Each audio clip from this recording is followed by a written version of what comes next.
I think we can start, ladies and gentlemen. I'm just looking at the interpreting booths, the sound system. Right. Welcome to IIEP, International Institute of Education and Planning.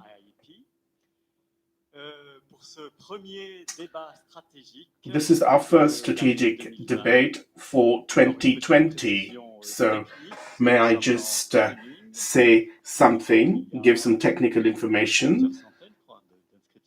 There are hundreds of people who've enrolled online, and there are two languages. The discussions are going to be held in French, but there will be simultaneous interpretation provided into English.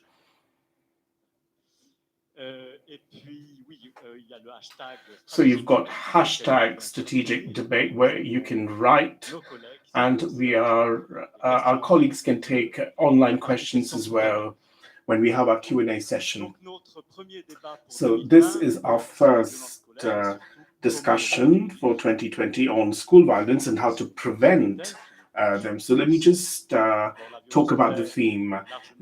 School violence is widespread all over the world, and it affects many students. According to international surveys, there is one survey which was co-sponsored by the WHO and by UNESCO, which shows that 1 out of 3 students aged 13 to 15 years in the world has been a victim of bullying over the 30 past days. So it gives you an idea. Cyberbullying is also rife, and girls are more affected often than boys. Studies have also shown that the consequences are disastrous. The fact that you're a victim, bully, or a witness could lead to school problems, truancy, and even dropout. Bullying also causes anxiety, depression, and sometimes, in serious cases, suicide. A poor school environment can also lead to violence and psychological and emotional imbalances.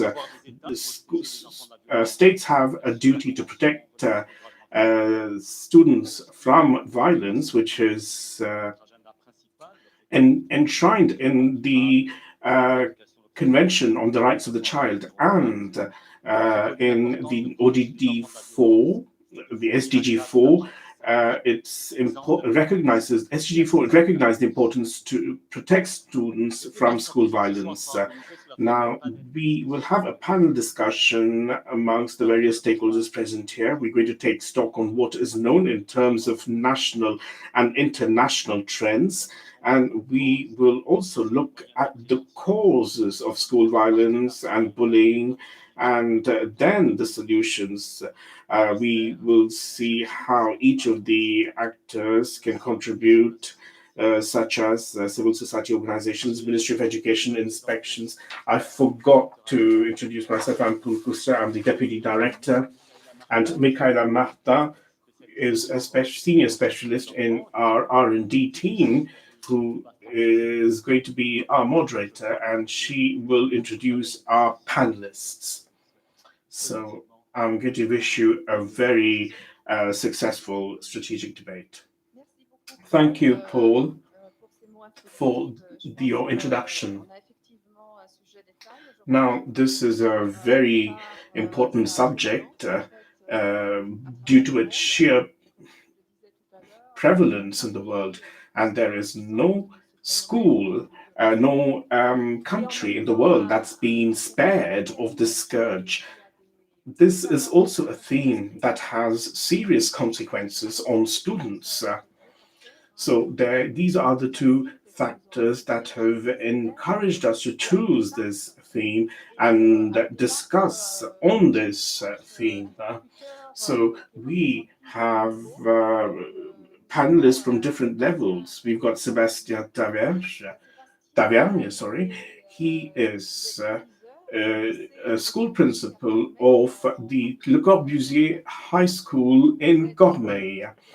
So you have been in this position. You work in the suburbs. You're the school principal of a suburban school. You've got a degree in electrical engineering, and you've taught electrotechnical engineering in schools. You also have previously been the school principal of two middle schools and two high schools. And you also have worked in the priority education network. So you're well versed with the field realities. And you also have been trained in crisis management, and you are a trainer yourself in this field. So I think you are very well prepared to deal with this question of school violence, which can lead to crisis. We also have Iman Aganan. You are in charge of school violence prevention for the Ministry of Education, and you are coordinating the prevention of bullying plan. You also have been the student affairs and guidance coordinator, so you've got lots of field experience in sensitive schools, and you also have been a trainer for inspectors at the Versailles Higher Education Office. You've been in charge of the mobile security team in charge of preventing school violence, and you have rolled out an operational plan to prevent bullying in the department where you are. You're also the national focal point for the 335 local and academic focal points in charge of this question. So you've got a wide experience in this field. Um, in terms of not just supervision, but also field activities. And last but not the least, we've got Christophe Cornu, my colleague from UNESCO. You're an expert in development and social inclusion through education and health. You've got 30 years of experience in drafting health and education policy for several multilateral organizations such as WHO, UNAIDS, UNESCO, but also for governments and NGOs. At UNESCO, you are in charge of the school violence thematic, and you've also organized many high level conferences, including ministerial conferences on this theme. You've also participated in drafting education and training material and outreach material on this subject. So I can say that we've got three uh, experts who have a great deal of experience in this field and are well versed with the field realities. I would first of all like to raise the first question. What do you mean by school violence? How can we control this? I would like to first of all give you the floor, Sebastian, and I would like to ask you to talk to me about school violence in your school. How do you deal with it on a day-to-day basis? Hello, everybody. In terms of school violence, I've been dealing with this in my last two positions. So when I was at the Priority Education Network, I was faced with managing complex situations because these were schools that were in a rather difficult neighborhood. And then my current position is the principal of Corbusier, where I deal with this phenomenon. So there are several parts to this. There is a lot of verbal bullying, and everything stems from there. And that would lead to other types of violence. It starts with verbal bullying, verbal violence. It could then lead to psychological, physical violence, and also sexual and sexist violence as well. So we are talking about cyberbullying now. Is this something that you have encountered in your school recently? Unfortunately, yes, this is something that we deal with, and it's very difficult to deal with. First of all, we don't know if it's a common problem because it is extremely difficult to identify. So we do a lot of prevention campaigns to ensure that the victims come out and we can support them. Now, one question is whether cyberbullying happens more in schools rather than middle schools, but we have a lot of cyberbullying in schools and we really have to do something about it. So your school basically gives training in the field of civil works. So you've got many boys in your school, in your training profiles. Now, do girls have problems? Are they subject of sexist remarks? Can you tell me? Because you've got a majority of male students in your school. Now, le lycée Corbusier has exclusively civil works and building related training programs. We have 95% boys in our school, and because of this, there are not many women, and so there are certain difficulties for girls. In fact, there is a very macho image of civil works. So girls basically have to put up with sexist remarks. They really have to be careful of how they dress in order to avoid any kind of a sexist advance. So we really have to come out with strategies to support these girls, and this is exactly what we're trying to do. So, according to your experience, is so violence is basically verbal violence. Have there been incidents of physical violence amongst students or amongst students and teachers? Now, I was saying that everything starts with verbal violence, and we really need to understand this better because behind verbal violence, there is this verbal violence will actually overspill into sexual and physical violence. And unfortunately, we are faced with physical violence, and between among students, students fight amongst each other, and sometimes, unfortunately, we also have incidents of violence between teachers and students, and unfortunately, sometimes students damage the vehicles of teachers. So we've had these experiences in our school, and I was faced with this in my previous school as well. So there is no specific establishment that encounters this type of problem. And the initiatives that we will roll out will definitely have to adapt to the context where we are. So we're going to talk about preventative measures. We will have the opportunity to talk about that later on. Iman, in France, you are basically talking from a ministerial standpoint. What do we know about violence in France? What are the most frequent manifestations? Hello, everybody. First of all, I would like to recall that the French national education system has to protect all students and adults, all the staff as well, against all forms of violence, including less visible violence. So, everything that is bullying, for instance, or cyberbullying. Now, France has different types of measures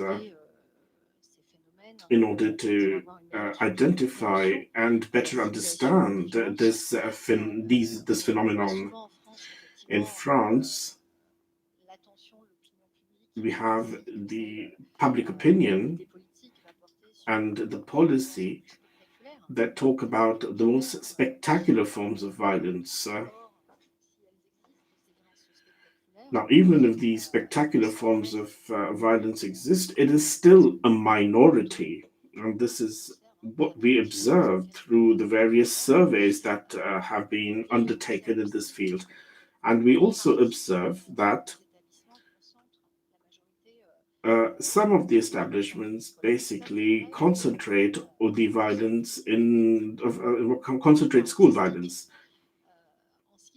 Now, with regards to bullying and cyberbullying, now this is not restricted to any kind of society. We can actually find this in all forms of establishments, all types of school, and it is quite regrettable to see that cyberbullying is basically occurring even in primary school, and it's really taken on different forms and is rife. And this could have tragic consequences on the student's background, but we will talk about this in detail.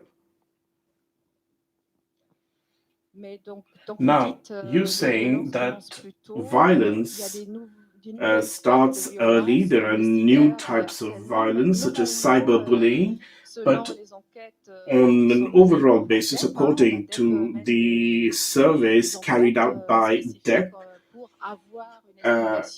in order to estimate the various types of violence on a general basis, over the past 10 years, have we seen that school violence has increased or decreased?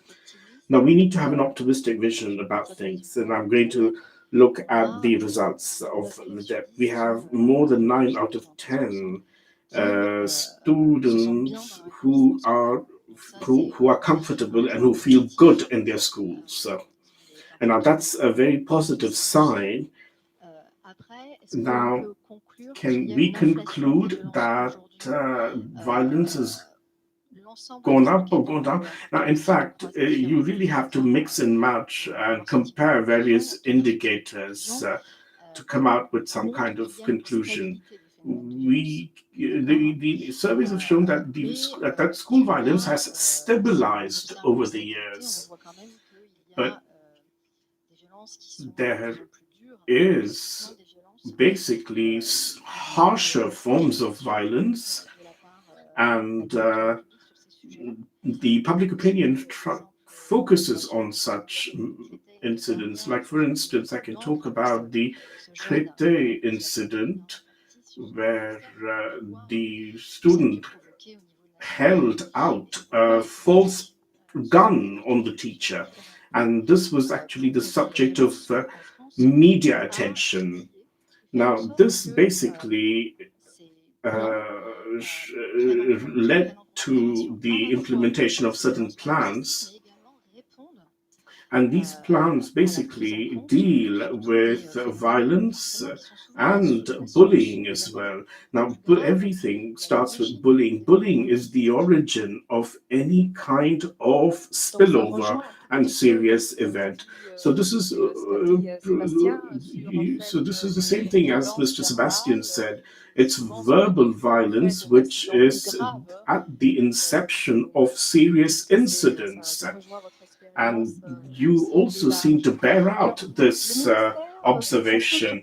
Now, the ministry is working a lot on bullying, and it's for the same reason, because this is at the inception of all types of other violence.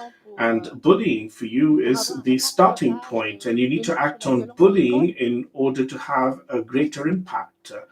Is that what you feel? The basic tenet is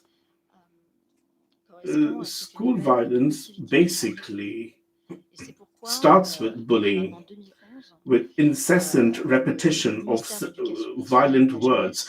And this is precisely why the youth ministry and the education ministry wanted to basically implement measures to fight bullying. Now, this is basically a change of paradigm, and a very important change with respect to the previous plan that was launched.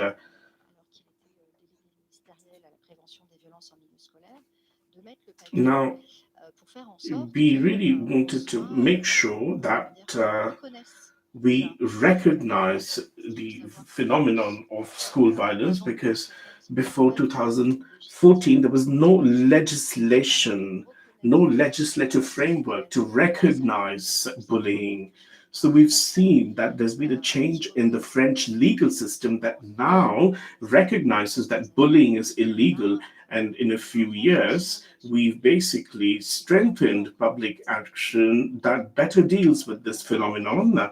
So we basically have something that is concrete. We've got 10 measures that aim at better structuring public action and ensure that all schools and second degree establishments, especially middle schools where there is a lot of bullying, uh, so that these school establishments can have an action program, a prevention program, an operational program that brings together certain initiatives and that basically uh, aims at curtailing school violence. So basic this we're trying to try this program out in 6 academies. The plan also recognizes schooling without bullying for all students. We also wanted to basically in fact, in France, we have certain platforms, 2 platforms, where people can report any kind of bullying incident. There are 2 platforms, and there is a specific number for cyberbullying as well. Now, victims can make a call and report a bullying incident.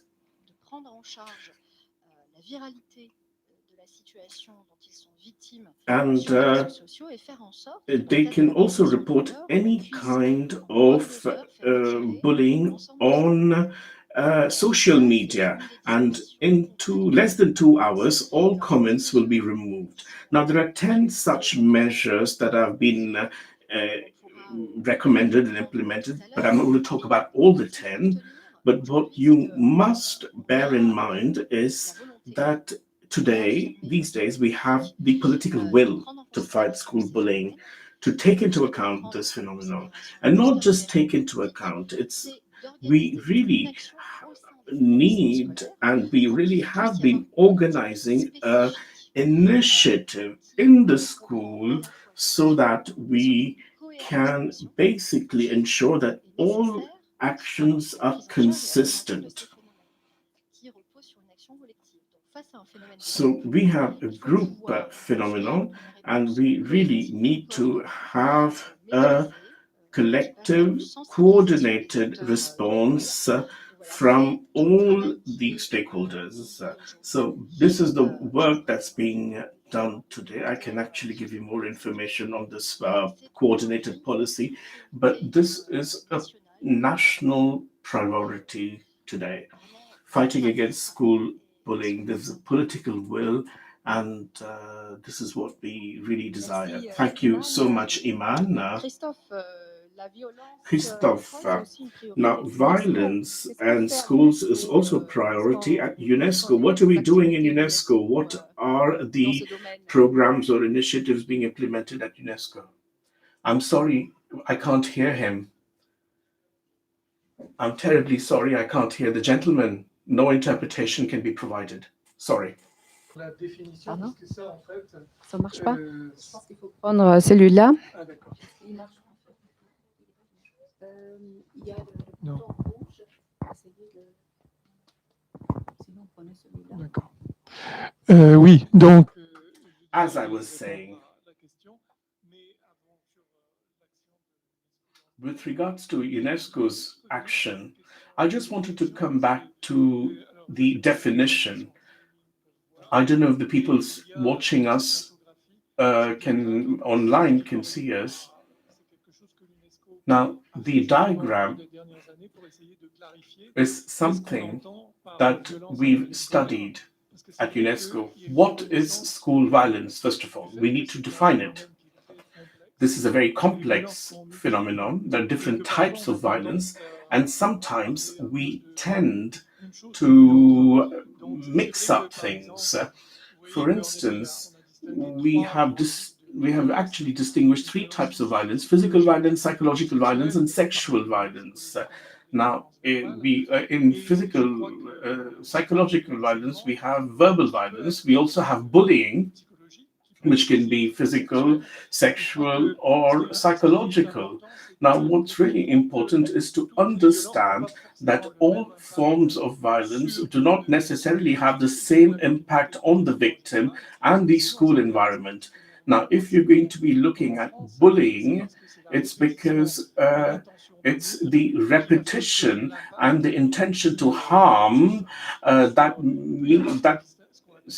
shows that it's even more serious. Now you have isolated incidents like fighting or a punctual insult is different, but bullying, you see, is very, very important. We wanted a precise definition of bullying. We needed to define the frequency. How many actions how many times does the incident need to take place for it to be qualified as bullying? And we need to assess the impact, and we need to know what we're talking about. So it's true that we are going to talk about school violence between students.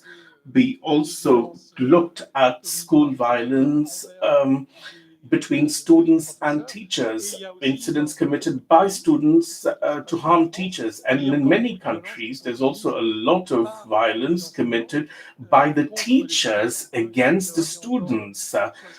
There are 67 countries where corporal punishment is legal.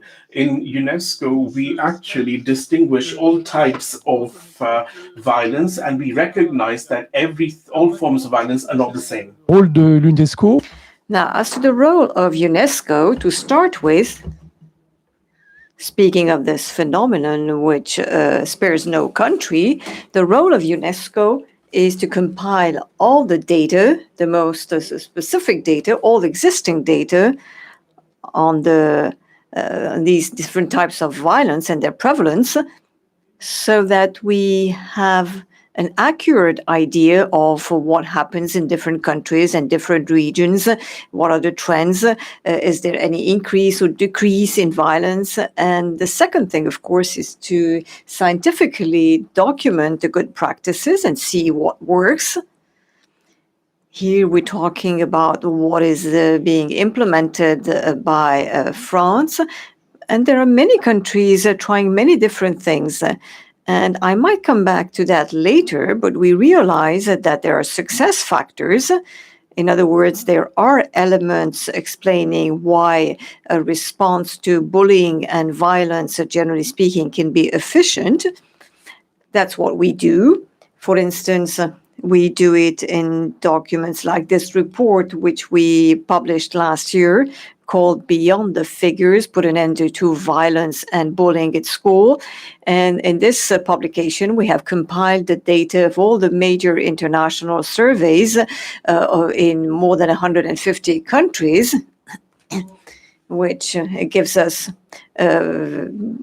mass of reliable data. So that's the first thing. So you have to make sure that the member countries have access to the data. Then you have to do some advocacy work because, as Iman said earlier on, in France in 2014, people started becoming aware of them. But there's still many countries, even though there are fewer of them, but countries where it is thought that violence at school is just only normal, then it is normal for small boys to fight because this is part of the psychological development of children, that it is normal that they insult each other. And and not only us, but we say that no, there is nothing proving that children have to fight to become adults and to learn what life is all about. So we have to do all this advocacy work, and we have to create coalitions and work with other agencies of the United Nations agencies such as UNICEF and other organizations working in this field. There is also the work we do in some countries to directly support the ministries of education to develop policies and implement them. And UNESCO particularly works on gender-based violence, and this on this point we work in a certain number of African countries. And there is another field in which we've been working a lot, which is improving the monitoring the prevalence of these different forms of violence, because we often realize that countries do not have the tools to measure violence, and if we do not know whether violence is increasing or decreasing, and if we don't know whether we're talking about bullying or whether it's physical violence, how do you want a country then to develop an efficient response if you don't know what you're talking about? So during the last few years, UNESCO was the agency that helped define the indicator corresponding to SDG 4 related to education. And this indicator has become an international indicator which all member countries can use to measure the prevalence of bullying. And therefore, we now have standard data, and this allows us to compare the regions amongst themselves. Thank you very much. I think you talked about this report Beyond the Figures, which is extremely interesting, and it gives a good overview of the trends and the variations existing in the different manifestations of violence, including analysis made of all the different regions, which are very interesting. I would just encourage you to look at this document and look at the trends. We might have the opportunity to come back to that later. This brings me actually to the second topic in our discussions, which concerns the causes, the reasons, and violence being a complex and multifaceted phenomenon. The causes will also be complex and multifaceted, which is only natural. In the literature, we see discussions on the causes through the links between environment, society, and violence at school. Or another field of analysis could be school environment, violence, and you could also look at the characteristics of the students and see whether there is any link between some of these characteristics and the fact that you may either be a bullier or a victim, or you could be violent with other children. So in your school, Sebastian, do you believe that there is a profile of students being more bullied than others? No, I don't think there is a profile of bullied students, and nor is there a profile for the ones who harass the others and bully the others. You talked about the origin. The origin is complex. Iman said that earlier on. 93% of the students live and go to school without any problems. It is true that this afternoon we're just focusing on violence, but actually it is difficult to describe a typical profile. We will witness physical violence or other types of violence, both in a vocational school or in a general technological school. For me, it is very difficult to say that there is a profile. Okay, Iman, in France, do we have schools and school facilities where you have more violences than others? Well, just let me react to what you said, and I will start with that. What I'm going to say is just terrible. Unfortunately, there are equal chances when it comes to bullying, and we believe that there is no typical profile. Some students will be bullied because they might be at a vulnerable moment of their life, and this will be perceived and understood by other children who will just bully them. And what we have noted, and my colleague Christophe Cornu will probably agree with me, there you have students who might be bullied because there is a difference, either real or perceived by the group, and a student might be bullied and might be the subject of violence, or such as, for instance, disabled students, or students belonging to a group which does not know the codes of the school, or a student with a sexual identity which is not in line with what some people would like and with the standards. But once again, it's very difficult to generalize that. In some schools, disabled children might never be bullied, and in others they will. And as I said earlier on, this is what differentiates bullying from other phenomena of violence.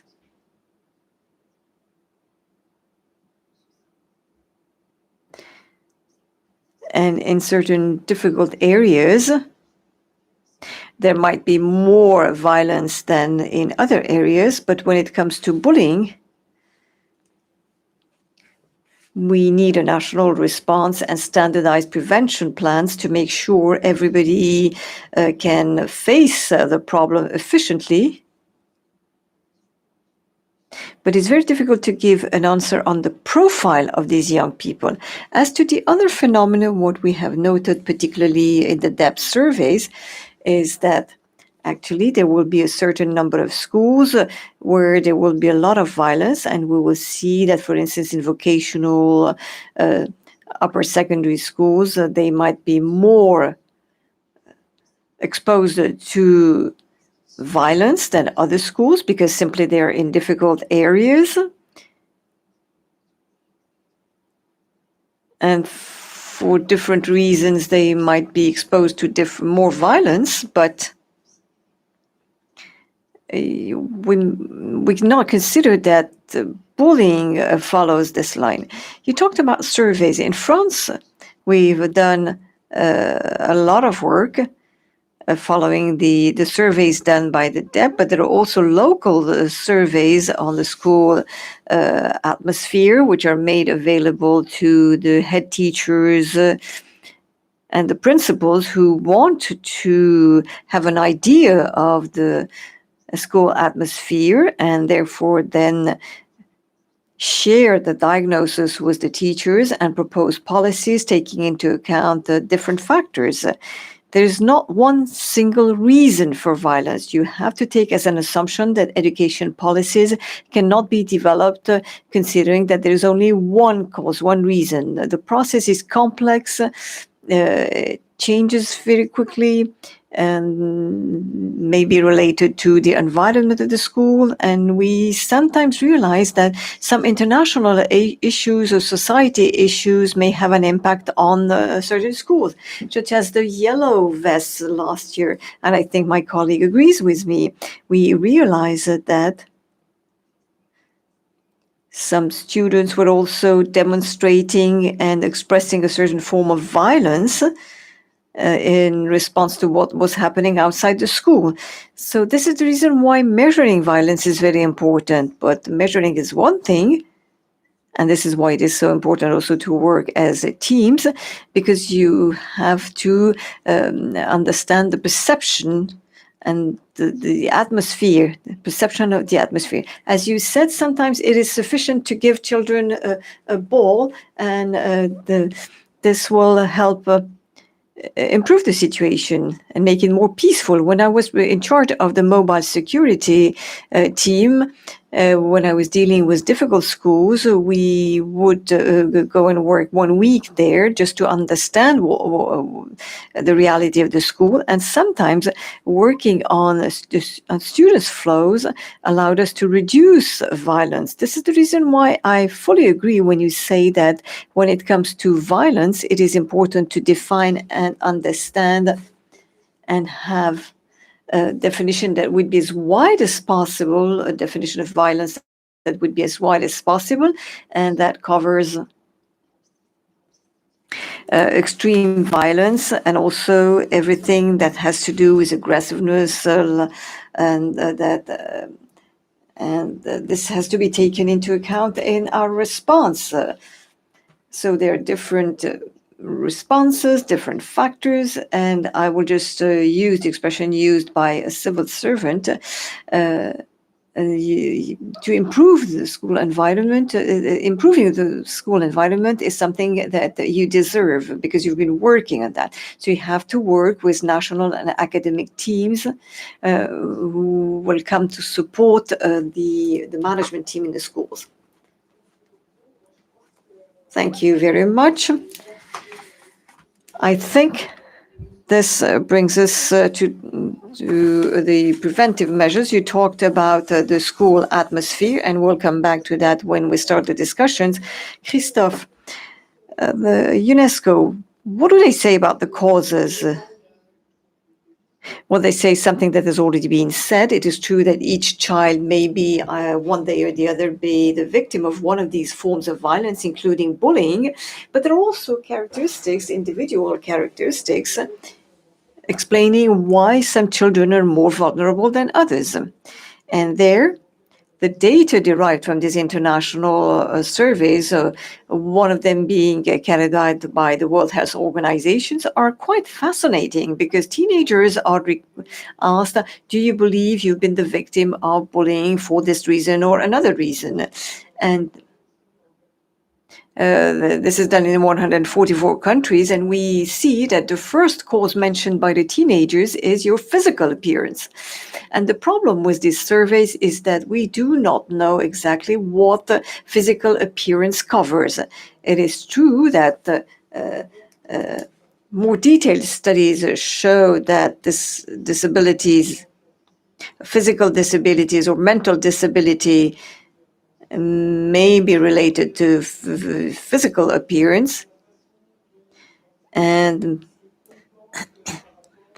it may be related to the way children behave compared to what is expected from them as boys or girls. Boys, for instance, who is seen as sissies, or teenagers, girls who is seen as being too masculine. Well, they would be more, there is a trend that shows that they would tend to be more victims than others, though their appearance, the way they get dressed. And there are also other surveys that have shown that overweight and obesity are also related to your physical appearance and will make children more vulnerable.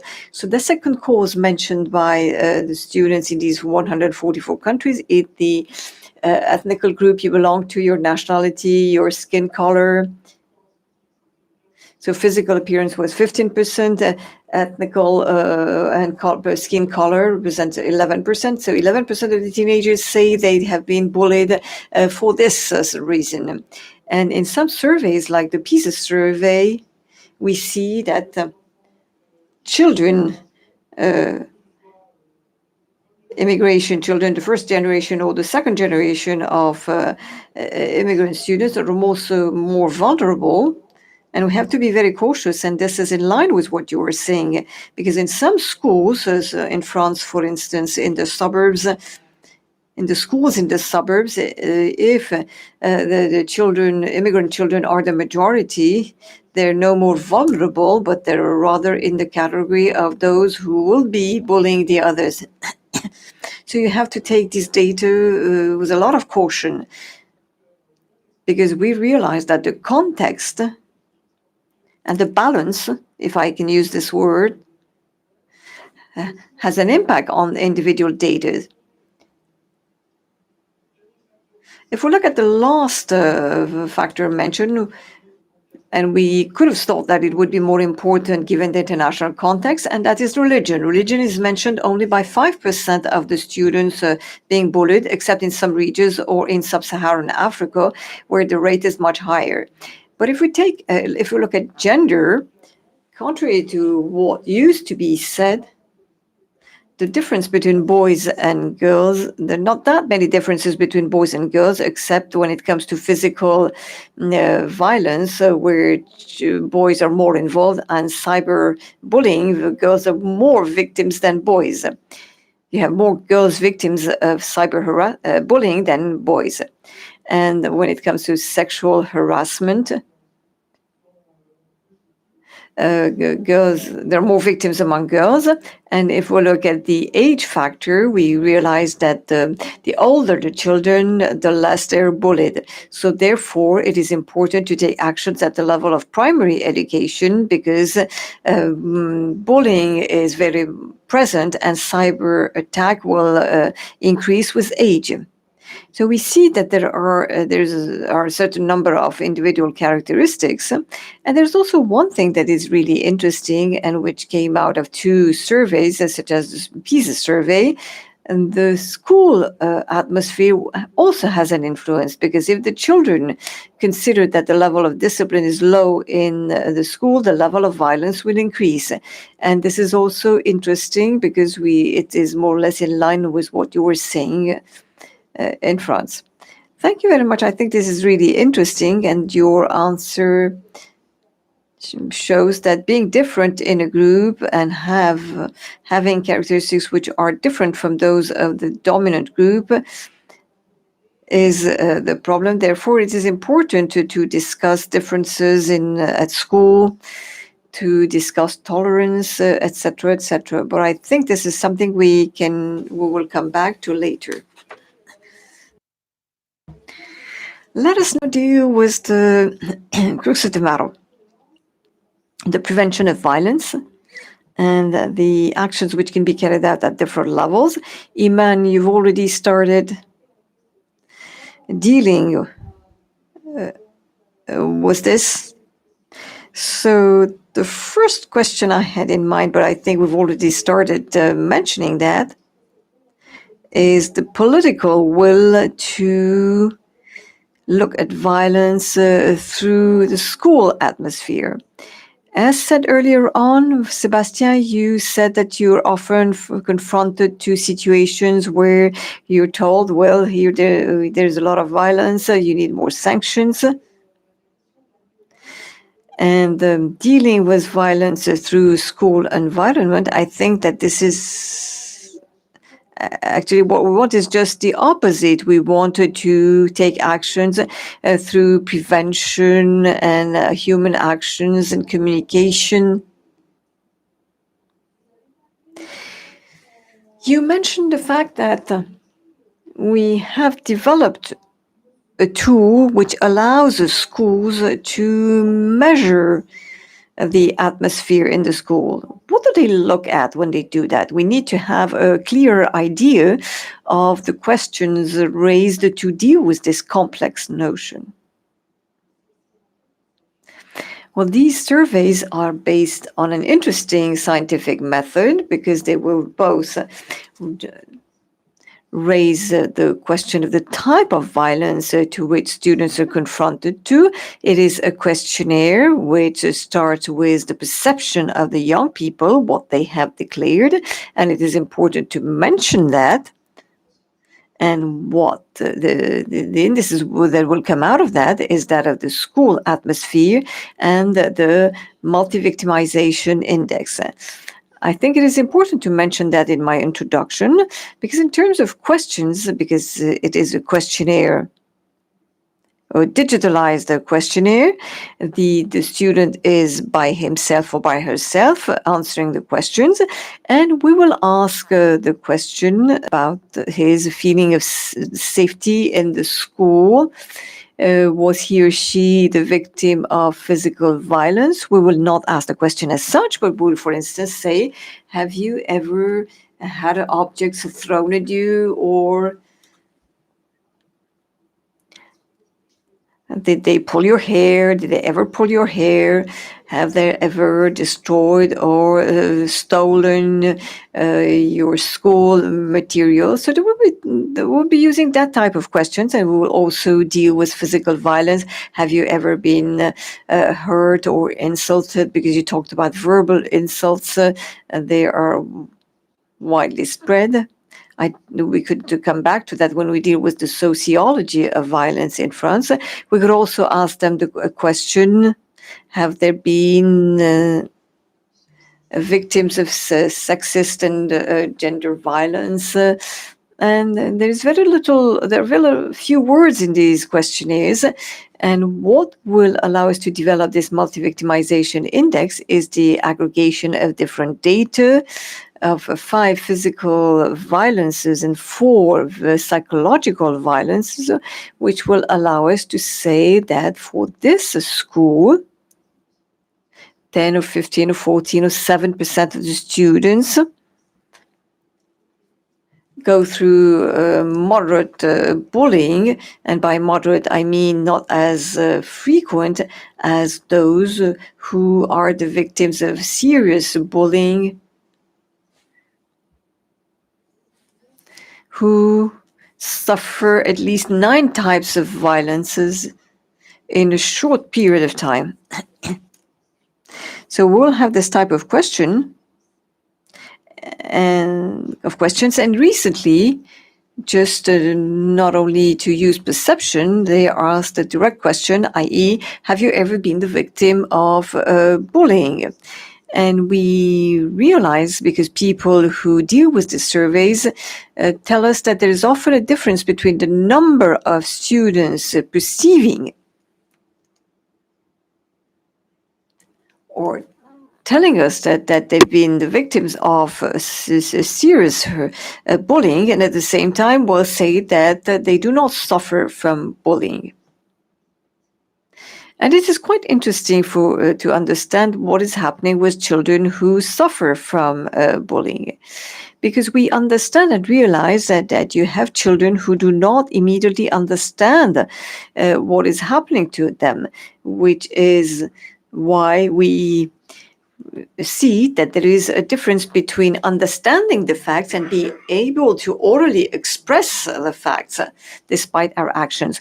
So this is a precious tool. It is a real monitoring tool for the management of the school, and in the framework of committees dealing with citizenship and education, i.e. committees bringing together school staff, students, and also school partners, and we will discuss this partnership later.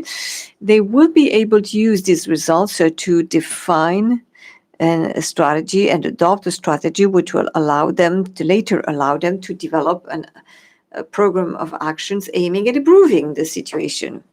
A victimization index, a school atmosphere index, which will mainly be based on their school experience. So we will also ask them questions such as, have you ever been punished in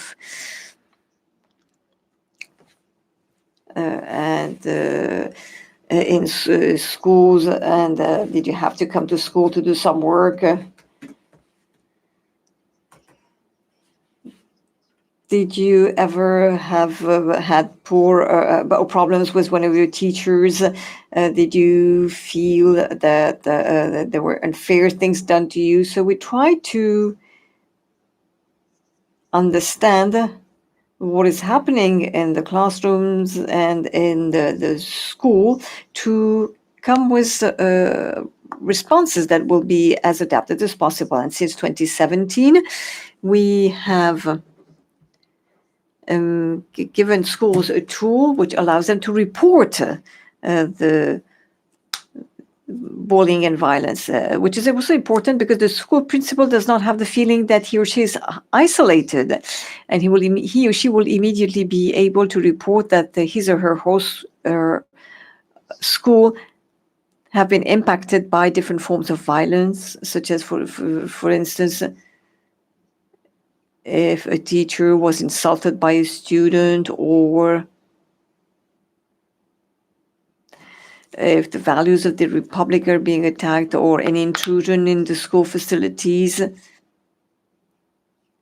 And this will be integrated into an application which, depending on the seriousness, will either remain at the level of the school or, because it is more serious, will be reported on the hierarchical authority of the academy. And when the violence is extremely serious in the school, this is reported to the ministry. So therefore, there's more transparency nowadays. And it makes people understand that they're not isolated. And it's a real recognition, because for a long time, we were afraid that would destroy the image of our schools and their reputation.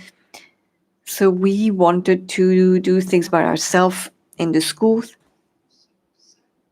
And the principal was the only one to try and come up with a response. And we all know that it is very difficult to deal with violence in isolation. Thank you very much, Sébastien. I feel like just asking you how things are concretely done when it comes to improving the school atmosphere. What do you concretely do in a school to improve the situation in the school, and what can you do? So what we can do, well, the atmosphere in the school is not something you manage as you would do when you make a cake and follow a recipe. As we said, it's a multifactorial problem, very complex problem. And we have to work on different levers.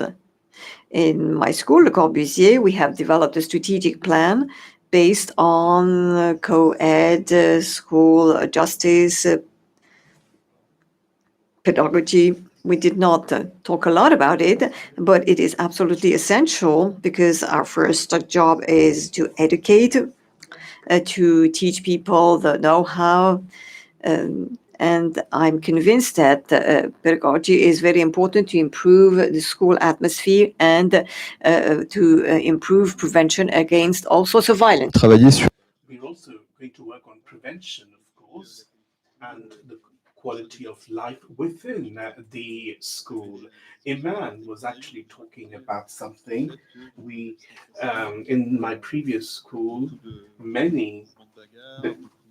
there was a lot of agitation and confusion, especially during the school break.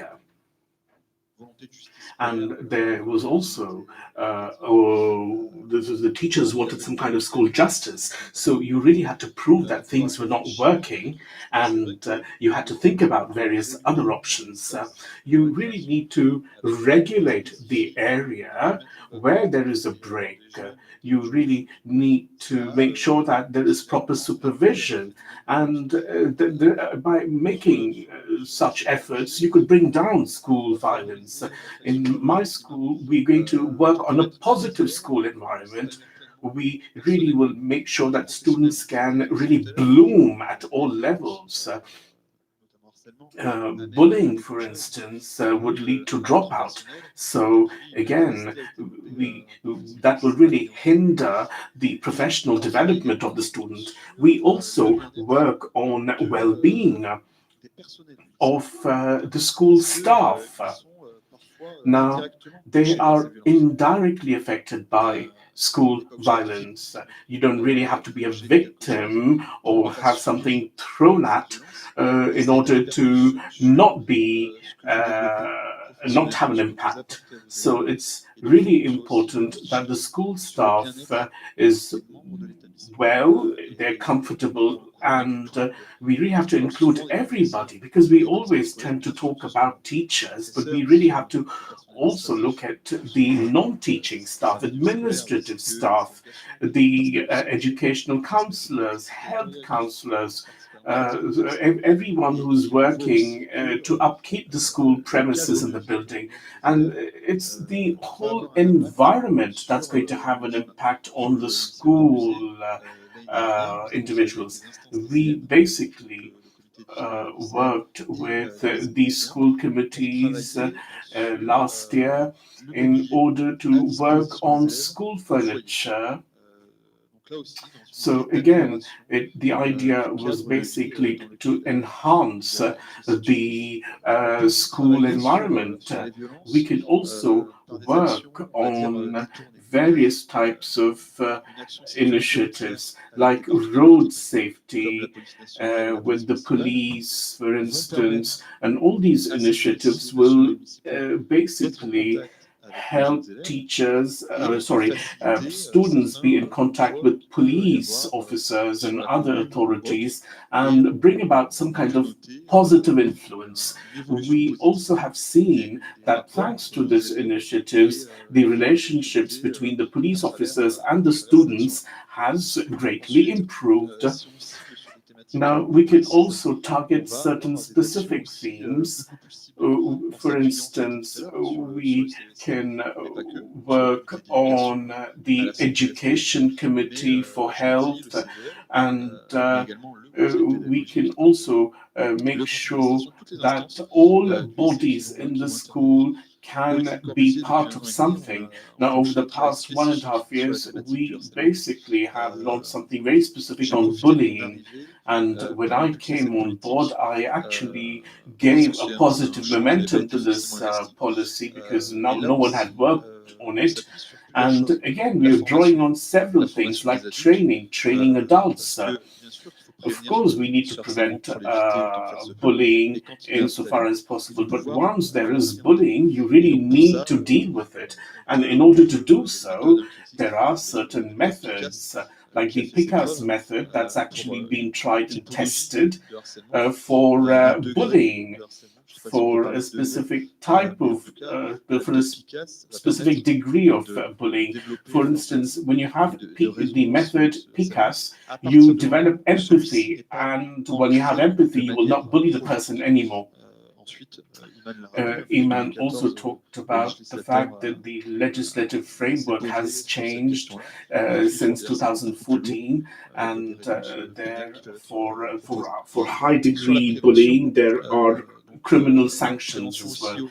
Now, with regards to preventative mechanisms, as of September, we had a lawyer come in who is specialized in bullying just to talk to the school staff when a student has been probably given a tap on the back. It might not look as bullying, but it might be the fifth or the sixth time that the student has received a little pat on his head, which is quite annoying for him.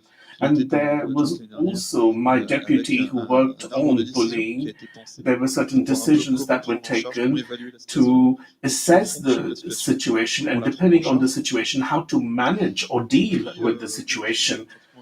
Over the past year, we've got school ambassadors, and we have 18 trained school ambassadors. We are finalizing their training program, and they will intervene in the middle schools to do prevention. Now, bullying should also always be linked to pedagogy or the way you teach in class. Now, we really need to have a holistic approach. One of the initiatives is that the students have to create a masterpiece, and we wanted them to basically have some kind of friendship band, and we're going to have a bench. They have to work on a bench, and they have to show their know-how, and they really need to do it in an innovative way and not in a traditional way to talk about bullying. So you also need to work with various types of partners in order to do such integrated approaches. Now, school environment, multi-stakeholders, bullying, the school principal coming on board, they can actually set the framework, set the grounds for any kind of ministerial action. Now, students, again, will be asked to contribute. They'll have to play their part. if you actually get students to train, if you train students and make them become ambassadors at middle school, they'll be a model to follow. So the young students will emulate them. Now, teachers, again, are at the core of the process, at the heart of the process. They have a supervisory role, so to speak. Now, my question is, do teachers feel involved in, do you see that they are participating with a great deal of will? What is your experience in this aspect? Now, I think teachers are very worried about all this. And there's also a lot of guilt on part of the teachers when they actually are told that there is an incident of bullying that overlooked their eyes. So it was really hard to to identify certain bullying incidents. So they feel guilty. Now, teachers really want to be armed to deal with such situations. And on the 7th of November, we had the World Day Against Bullying, and we have colleagues who adapted their lessons around bullying. There was a video in English, for instance, that was studied by the students, and the video was on bullying. So we studied language and bullying at the same time. So there are several ways of going about the subject. And you have this work of the teacher to get students interested in it. When a student's in a classroom, when he's interested, when he has an activity, he will be in a very conducive environment. He will feel self confident and he will not tend to bully his teacher or a schoolmate, a classmate. Christophe, with regards to the international experience, you said that you said in the beginning of your statement that UNESCO is trying to find best practices. What can you say with regards to the best practices adopted at the international level on preventing bullying and school violence? Right. What we did 2 years ago was we looked at data coming from this survey. Now, it's really important to base yourself on factual data, on scientific data, and there are 71 countries that have data over 15 years. So we looked at the countries that were successful in bringing down incidents of school violence, bullying, and physical in violence. Now, there are 35 countries amongst the 71 that managed to bring down bullying, the prevalence of bullying. And so we were looking at these countries to see is there a common denominator that contributes to bringing down bullying? And there are about 10 factors basically that are quite similar to what was explained here, but I can just very quickly run through them. Now, the first factor, and it speaks volumes on the French situation, you need a political engagement, a high level political engagement. If the Minister of Education or the President is not aware of all this and really does not chip in, nothing happens. And we can actually see this in other countries. And it also goes without saying that there is a legal and administrative and regulatory framework that must be there. Now, if there is absolutely no mention of fighting school violence in the text, if there is no ministerial order on anti-bullying, nothing's going to happen. We will have status quo. Now, what we've seen in the successful countries is that they have an education system that steers the answer. It's the Ministry of Education, and the education sector on its own cannot find an answer. We need a multi-sector answer with child protection services, for instance, health ministries, justice departments that will coordinate and provide a solution.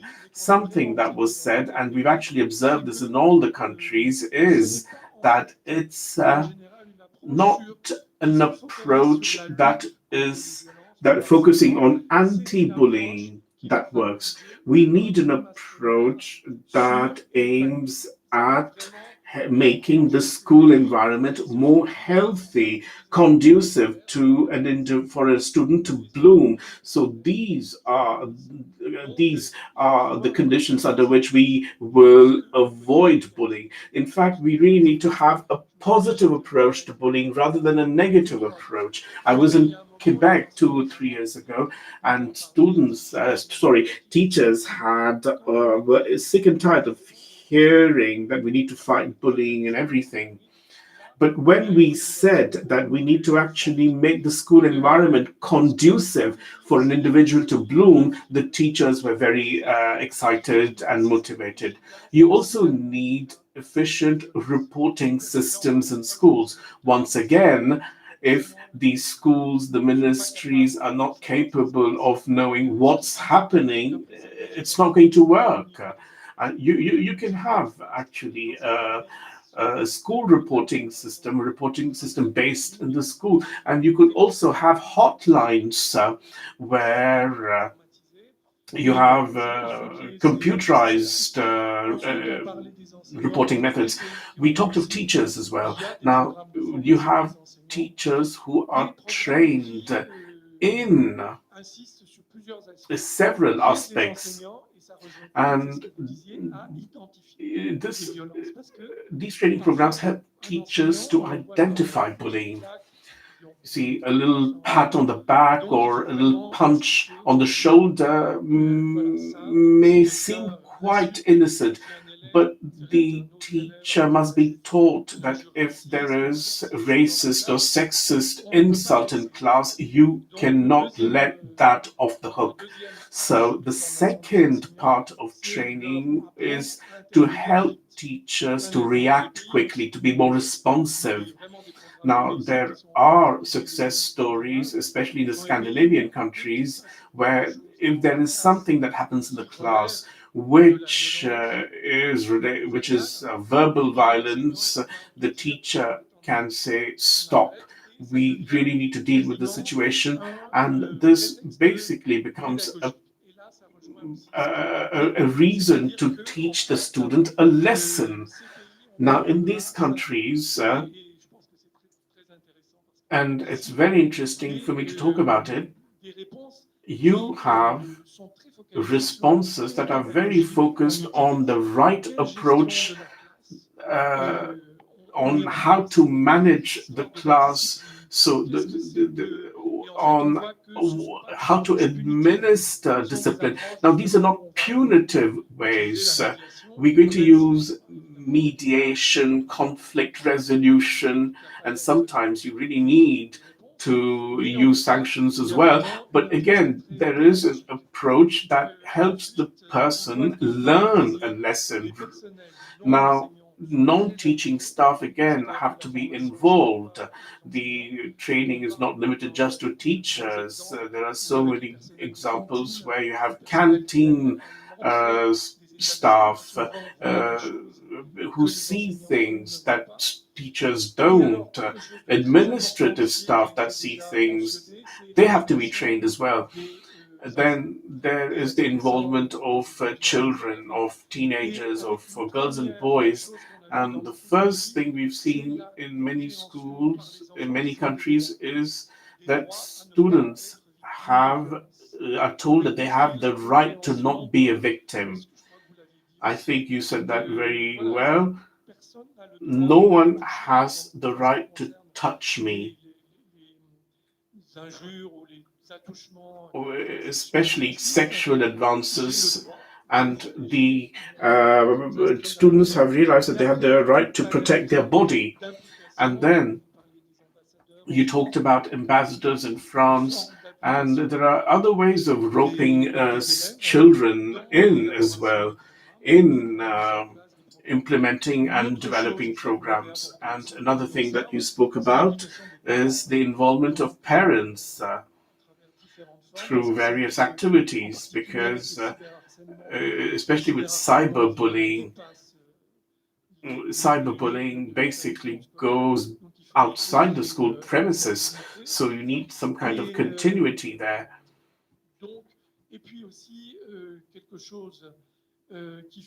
Now, another thing that's part of prevention, but it's secondary prevention, is the support provided to the victims of bullying,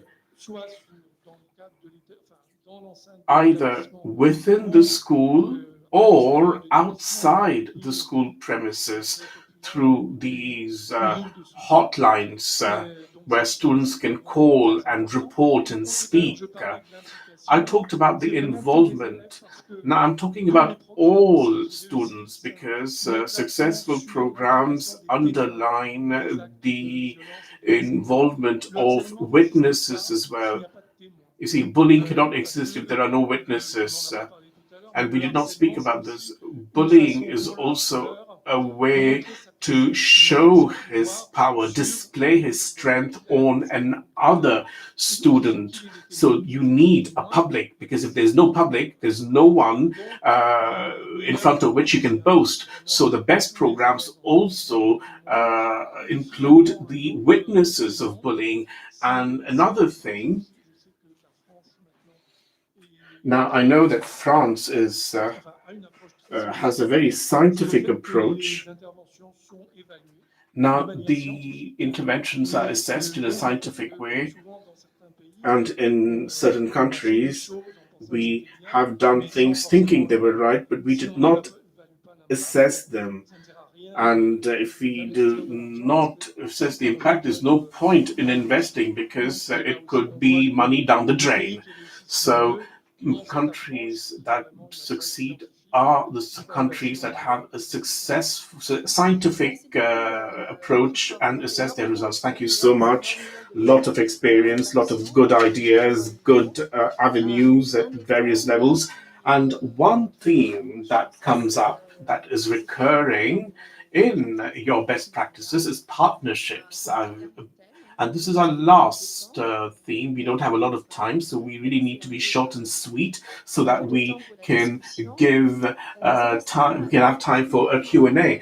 Now, partnerships in your schools. We talked about the initiatives that we can carry out with the school community, but partnerships with external actors or players. Can you tell us something about it? Do you think it's important? Which are the most conclusive partnerships? Now, partnerships are extremely important, may I say. Now, parents, well, we spoke about parents, but let me just talk about my vocational school that I'm heading. We basically recruit people from all over the department. So the specificity means that the parents are far away. So it is very hard for us to tap into parents and work on co-education. For instance, co-education is something that we're trying to work on. We're trying to basically get them in. Now, with regards to partnerships, we talked about institutional partnerships like with the police. We also work with CRIPS, which is a regional service for health prevention, which is funded by Ile-de-France. We also work with the prefectural authorities, and we also work with different types of accredited organizations who work with our youth, our children, and raise awareness. Iman, what about the national partnerships? You worked with other ministries, I imagine, on this very specific theme. Yes, of course. We've actually worked with a lot of people, especially on bullying. And it's quite obvious. We work with the police, national education, of course, on child protection, justice ministry. We work basically hand in hand, in tandem, and we try and offer consistent plans that can be applied on a territorial level. Now, that's the first point. Now, in the 1980s, it was very difficult to work together, but now we can say that there's been a lot of progress in partnerships. This has progressed in leaps and bounds. And it goes hand in. I mean, it's obvious to work in partnerships. It was not the case before, but in these days, it's quite obvious. Now, with regards to bullying, we basically work on school climate and the school environment. And it's through partnerships that we work on improving the school environment. Through the various ministerial campaigns against school violence, we explained that the ministry and the school has a role to play, but we really cannot deal with this individually. And this is precisely why we need the families. Now, we need the students, first of all, within the school, and I want to reiterate this point, but we really draw a lot on the witnesses, on the spectators, all types of students, whether they're elected or not, whether in the school bodies. We work with families. Now, even though I know that it's a bit more complicated in high schools, because children are big and parents just leave them on their own to man. But again, on this question, it would be an opportunity for us to talk to the families, because you see, families also are interested in these aspects. So families are part of our plan. And you have all types of associations, which are several in numbers, and we really need to tap into these associations. Now, the ministry in its plan has the ministry wants to set up a committee with various types of stakeholders, like researchers, sociologists, and this committee must be renewed, seeing the multiple types of violence. We also have the institution partners working on this question. So the question of partnerships is basically enshrined in our professional practices, and we really cannot think of not including the civil society. Now, for the past 3 years, the partnership is also drawing a lot on public figures, on public personalities. We talked about our minister. Our godmother is Brigitte Macron, the first lady of France. We also have public personalities as well who want to work alongside us in order to and be committed to the cause. We also have the media. All national campaigns, ministerial campaigns on the subject is basically broadcast free of cost. So again, I'd like to underline this because it's very important. We really need to inform the public, make them aware. We cannot stop talking about this.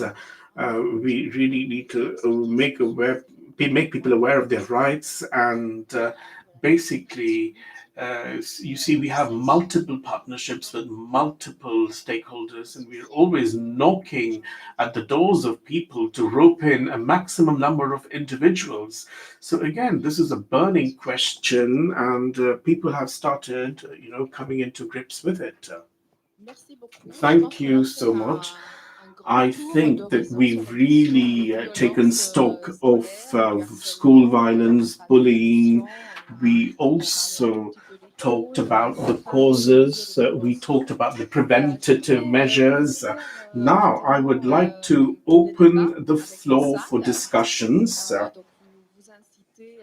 I would encourage you to ask your questions. Now, let's first of all take 3 questions, and then we will ask our distinguished panelists to answer. I really would like you to introduce yourself. Please tell me what your name is and then what you do before you ask your question. And this is the interpreter speaking. Please ask your questions in a mic, otherwise I can't hear you. Merci, Paul. Paul.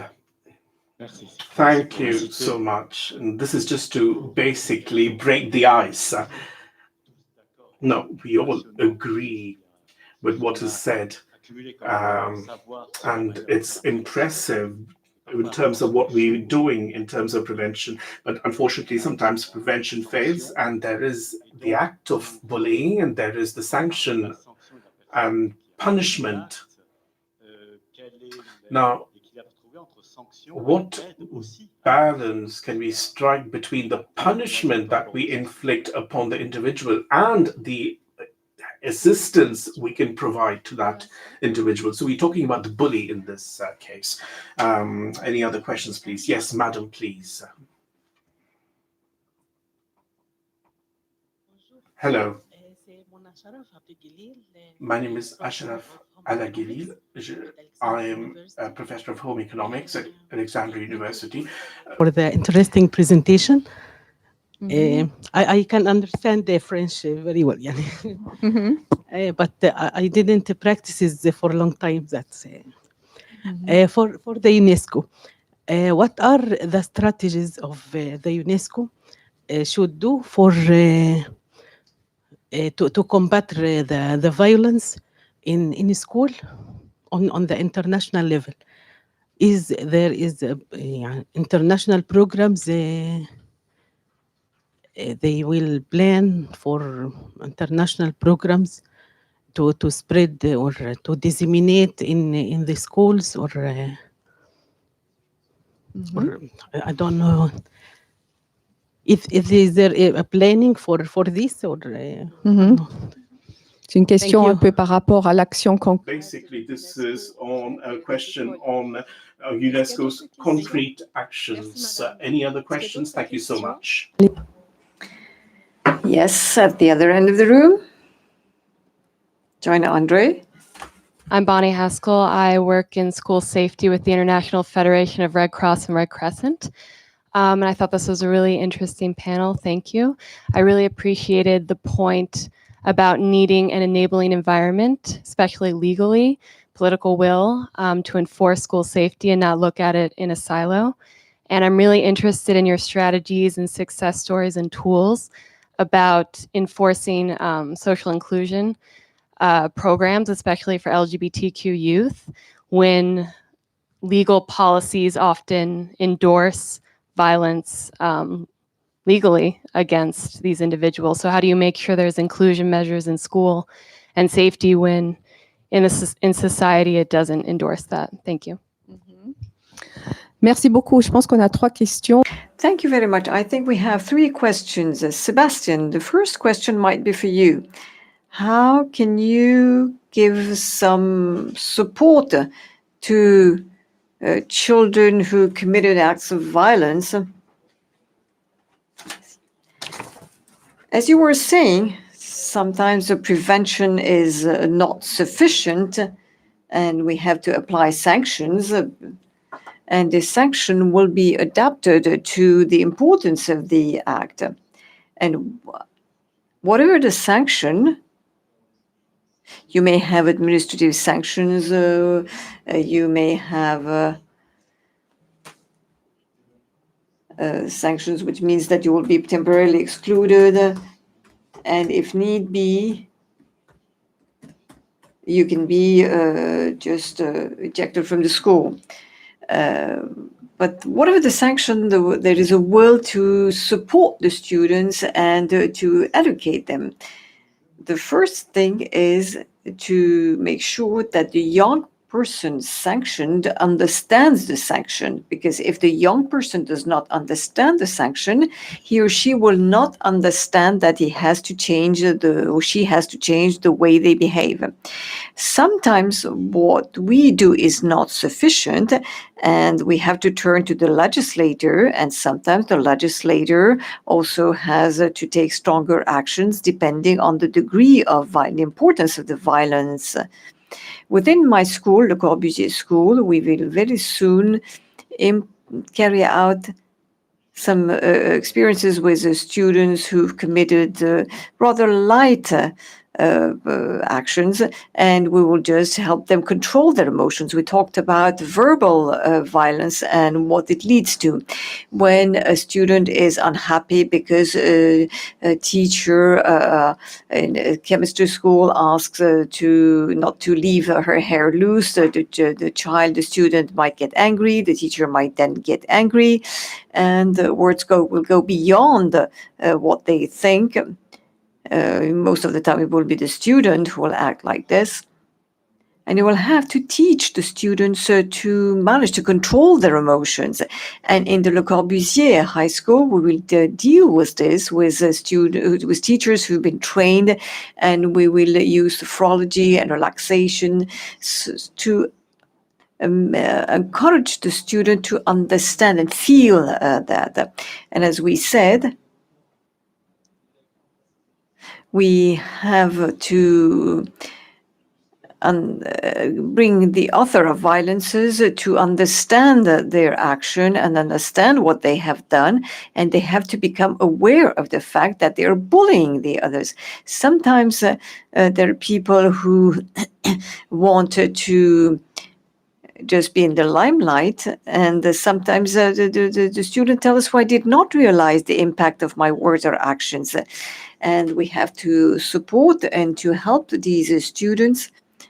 And this is what we're trying to develop in my school. Thank you very much, Christophe.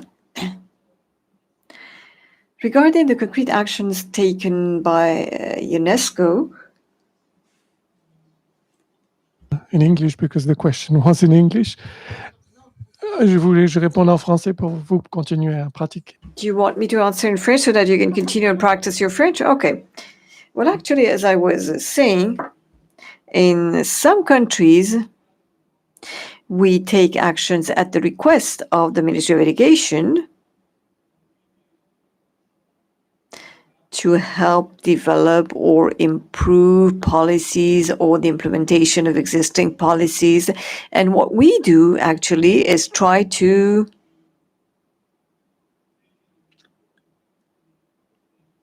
help the ministries based on the elements I mentioned earlier on, and the framework you will find in this report and in other reports, where where they show the different components of an efficient response and what makes an efficient response. So there will be an analysis and an assessment made with the ministry to see what needs to be improved. Is it the training of teachers, or is it rather the monitoring tools that need to be improved? It all depends on the countries, and it very much depends on the funds. As you know, UNESCO is not a very rich organization, but we take actions in sub-Saharan Africa because funds exist there.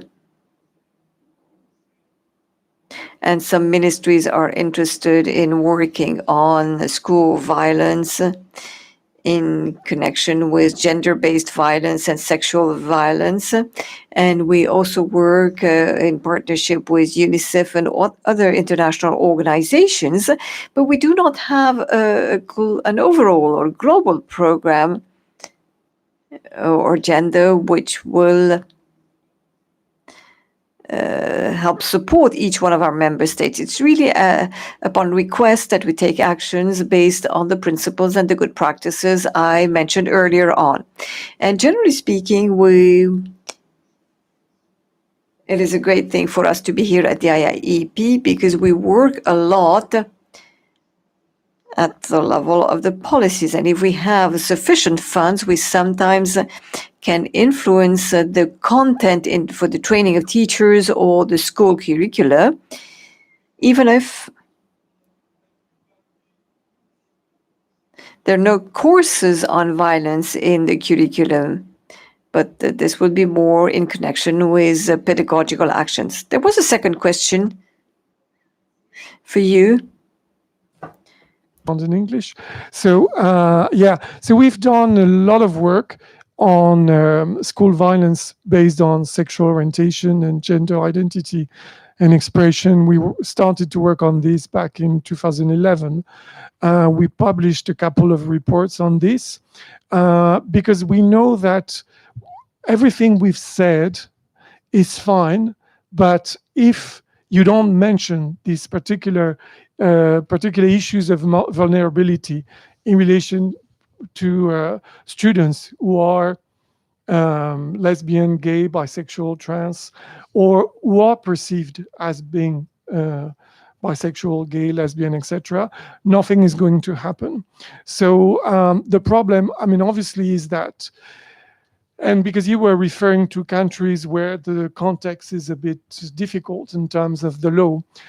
So what we can do is first, what we do is to advocate with our member states, saying that education for all is really for all. So you can't just decide that some children should be excluded from education through violence because they are victims of violence in relation to their sexual orientation or gender identity. So just insisting with our member states that every single child, regardless of as we say, ethnicity, sex, and in this case, sexual orientation, gender identity, should have access to quality education. Having said that, UNESCO is not in a position to tell member states what they have to do in terms of the laws. I mean, it's not our, we are a multi-governmental organizations, and every member state has the choice to decide what they want to do and the laws they want to apply. So in this case, it's really trying to explain again that, for example, if you want to achieve their SDG 4, which is really giving access to education and quality education in safe, inclusive, and effective learning environment. Well, if the learning environments are not inclusive for the category of children you mentioned, where basically it will be very difficult to achieve SDG 4, and especially there's one target, which is target 4A2, which is about safe and inclusive learning environments. So that's the only way we have for member states who where they are where the context is, let's say, a bit hostile for children who are LGBTIQ+. That's the only way we can advocate and explain, but we can't obviously tell them to change the laws. Merci beaucoup, Christophe. Thank you very much, Christophe. We can take a few more questions. Yes, please go ahead and introduce yourself. Hello, good evening. I'm an educator. So the question I wanted to ask, and it's also a comment, it concerns prevention. In a certain number of systems or in many countries, neighboring countries,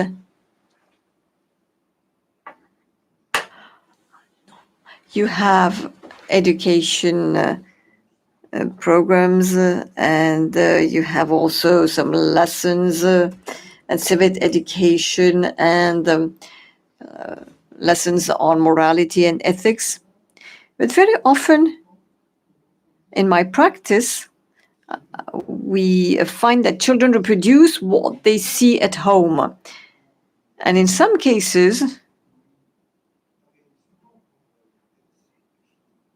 when an action is committed which seems normal to the student because in his daily environment, family environment, this would only be normal? Is there no program to detect and identify these cases derived from what they see at home and which lead children to repeat what they see at home? Thank you very much. Do we have more questions? Yes, on the other side of the room. I think there are 2 questions over there. Well, thank you. I have a question. Does it work? Yes, it does. My name is Sadou Moussa. I'm an ATP trainee. I have a question concerning the different types of violence.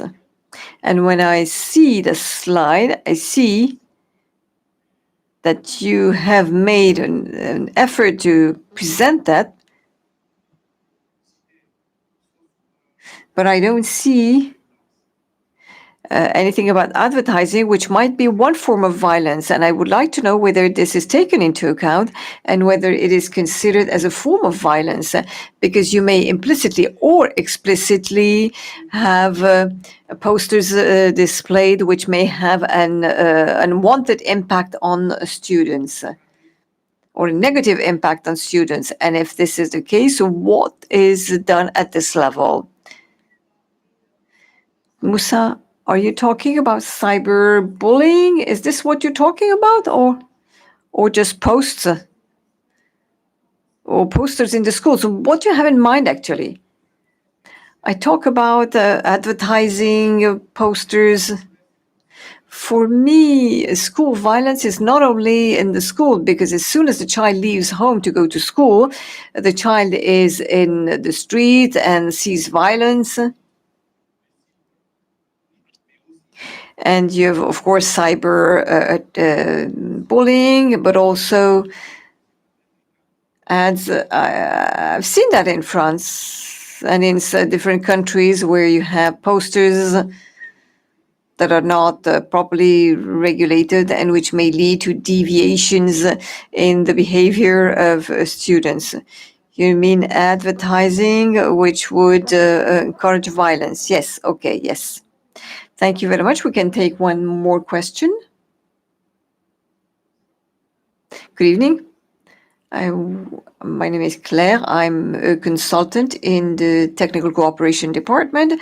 And before that, I used to teach 5 years in the priority education area in a school confronted to a lot of violence. I would even say daily violence, different forms of violence. And very often we were just completely lost, we the teachers, and we did not know how to react to this violence, which very often goes even beyond the walls of the school. And something we have noted is that this violence was often due to school exclusions of young students who excluded from schools and who react in a very violent way. So my question, therefore, is, are there studies or surveys on what is happening in the schools, the type of governance and the type of pedagogical approach which would or not encourage the development of such violence? Do we know whether the ways of teaching or governing or that will allow to reduce this violence, particularly for those excluded from the school system? Thank you very much. We have 3 very interesting questions. The first one concerns the link between violence at home and violence in the schools. Who wants to answer, Ivan? Yes. It is clear that in the school facilities,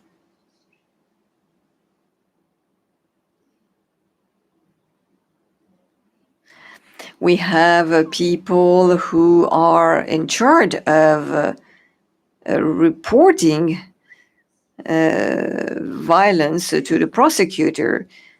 if he or she is aware of any violence, and this is the case to protect young minors.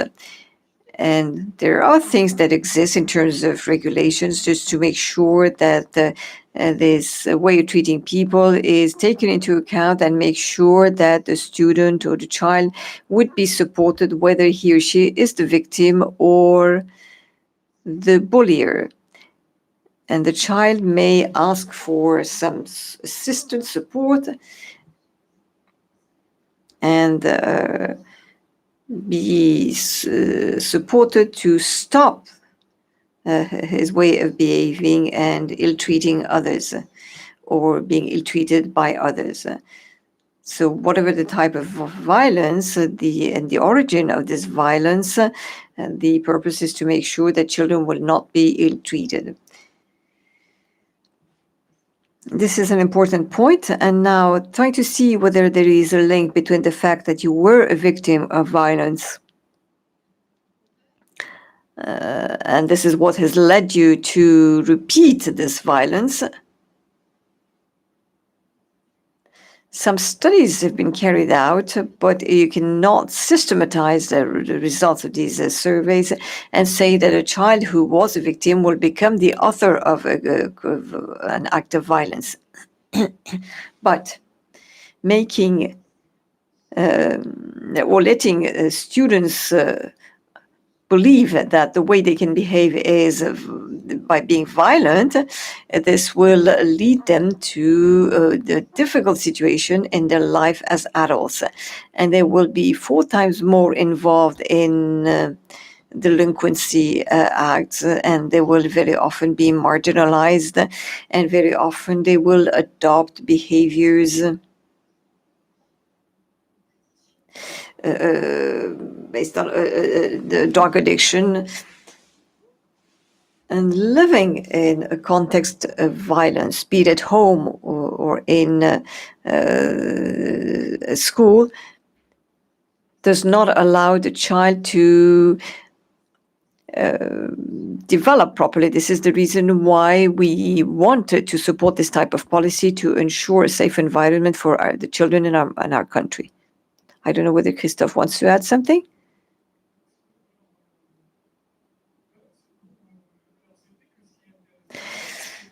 Well, it is true that what is interesting is that there is a lot of violence in schools, and cyberbullying also exists.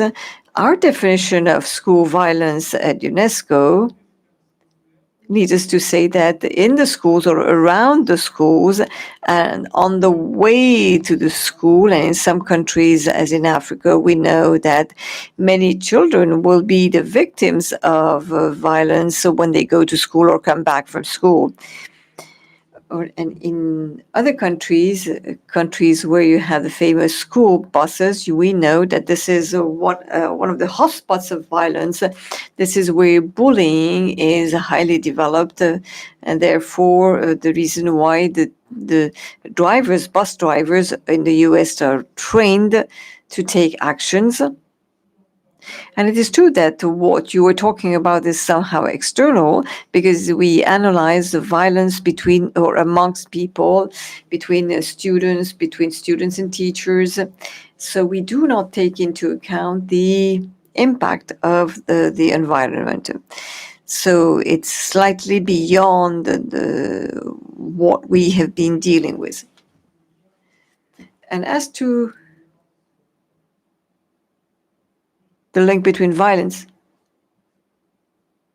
Oh, sorry, I give you back the microphone. There was also a question concerning the link, or the possible link between the governance, school governance, and a type of pedagogy or violence. I believe it goes in both directions. It can be preventive, or it can also be the origin of violence.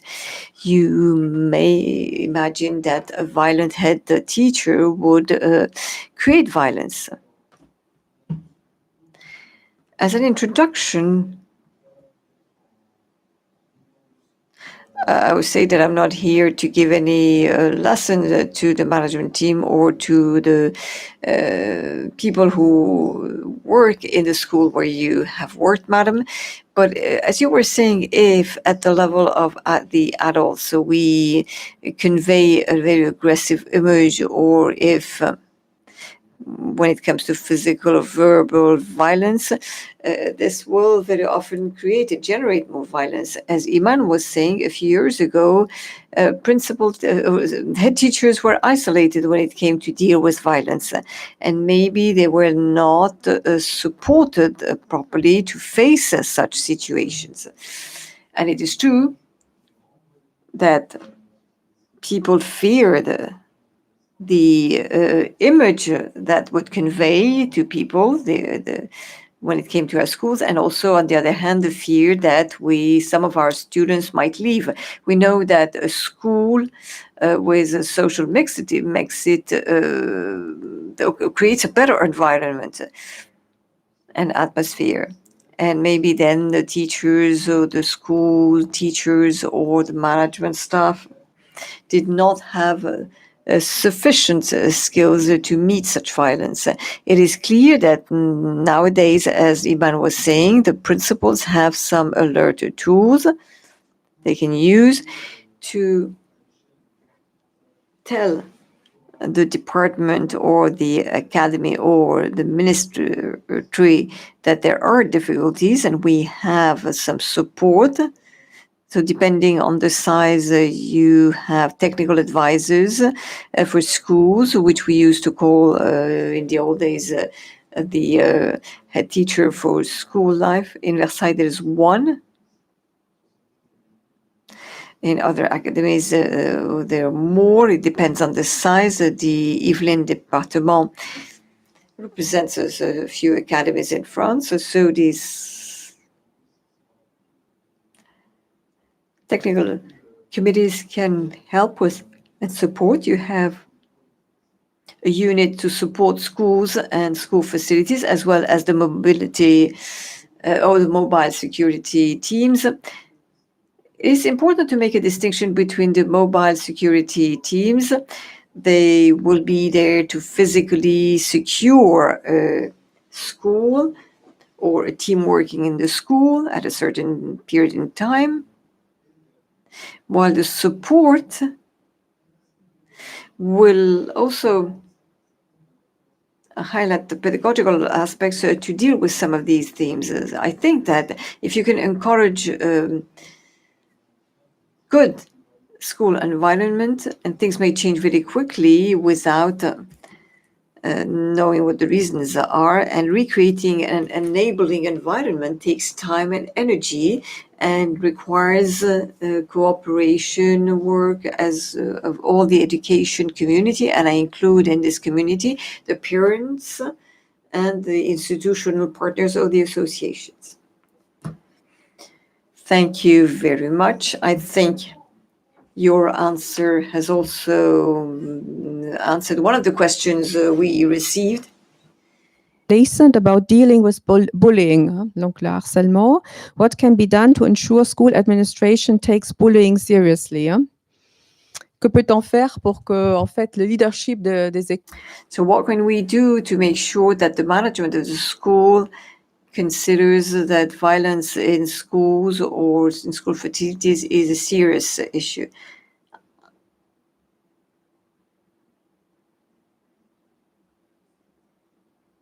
Well, in the same way this was mentioned at the international level and at the level of the leadership, the first thing to do is to clearly express your position and the fact that you want to eradicate this phenomenon.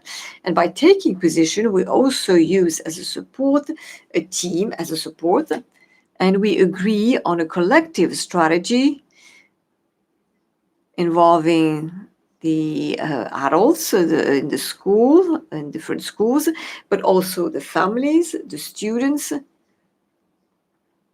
They will have a clear explanation of what is expected from them, the rules.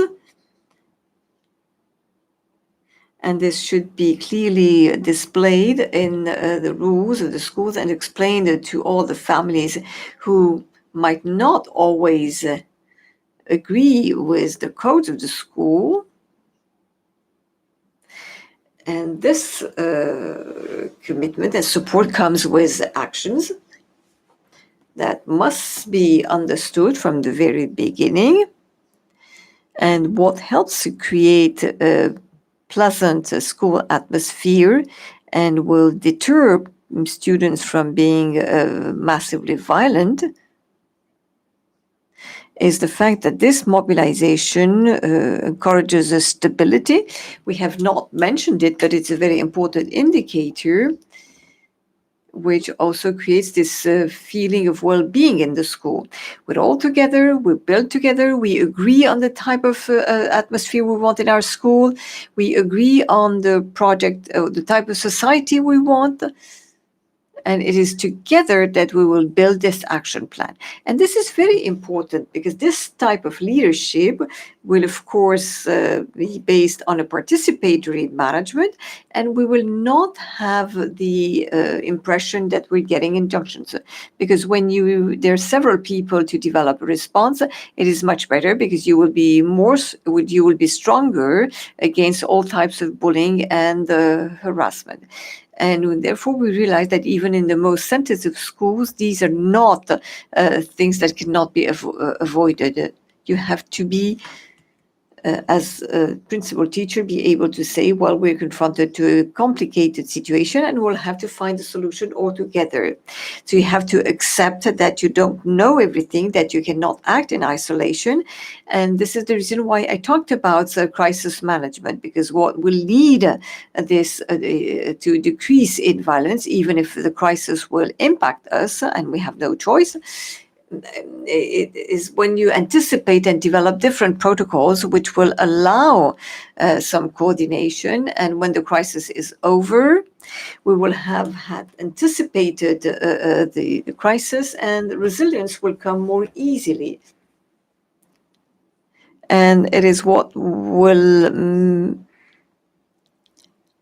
make it easier for people and will not allow weak signals to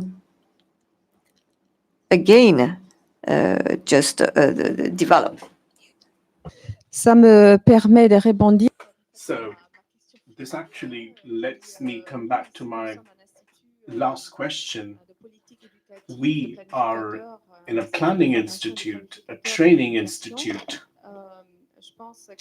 And Christophe, you underlined the importance of initiatives at the national level. Do you have any recommendations in the light of what was said for policymakers at the national level? Yes. At the national level, policymakers need to look at this diagram which is in our report. Now, these are PISA and other tests that show the consequences of bullying on school results, on academic results. And when you see this, and when you're a policymaker, and when you're drafting a policy, or when you have to plan, you will realize that there is a problem. Because this speaks for itself. You can see the difference in school results and academic results between students who are frequently bullied and those who are not. And you can see that bullying takes its toll. We talked about health, but this is a major problem in education.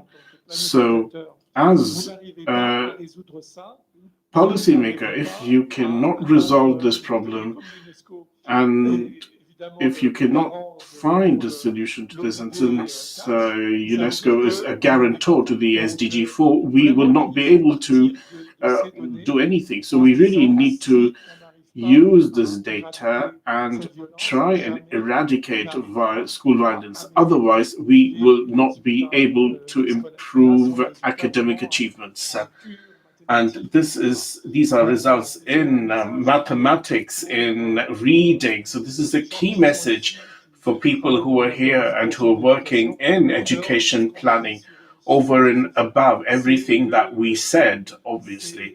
So this is not a problem that needs to be dealt with by the Justice Department. This is an education problem. Thank you so much. And this is precisely why we've decided to look at this in a planning institute, because over and above the well-being of students, which is of great concern to all of us, there's also the teaching and the learning. Sébastien, a word to conclude? Be short and sweet, please. As it was said, in order to basically follow up on the policies at the ministerial level,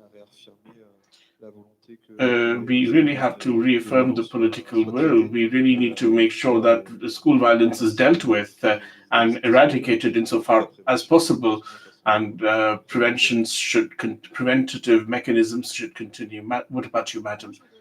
Now, I just would like to share our experience in the field of prevention and bullying, which is quite recent. This is so we had the first round of meetings in 2012 against anti-bullying.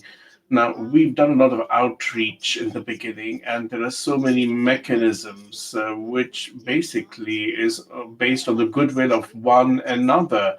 So again, for instance, this year, the class is going to take part in a certain activity, or another class will do something else.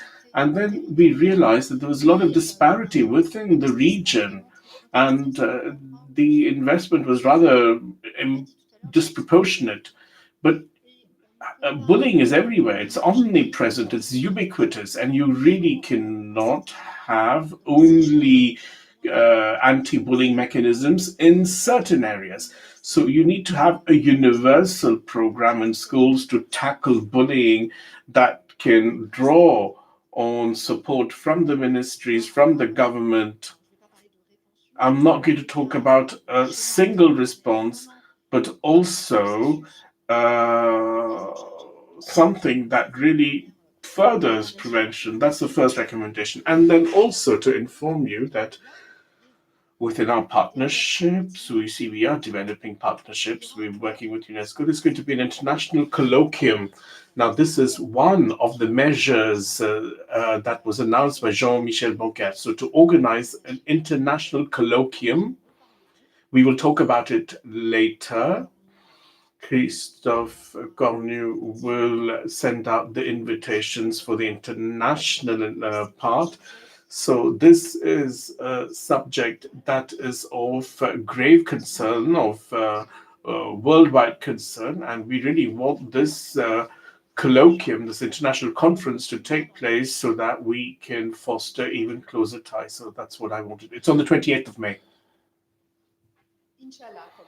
So as we say, God willing. Thank you so much. Thank you for your panel. Thank you to the panelists. I think the discussions were extremely stimulating, and we really had complementary views and visions and perspectives. Now, I really would like to invite you to a cocktail on the ground floor, and please come in great numbers, and please talk to our respondents. So thank you to the interpreters as well, and the interpreters would like to thank the audience.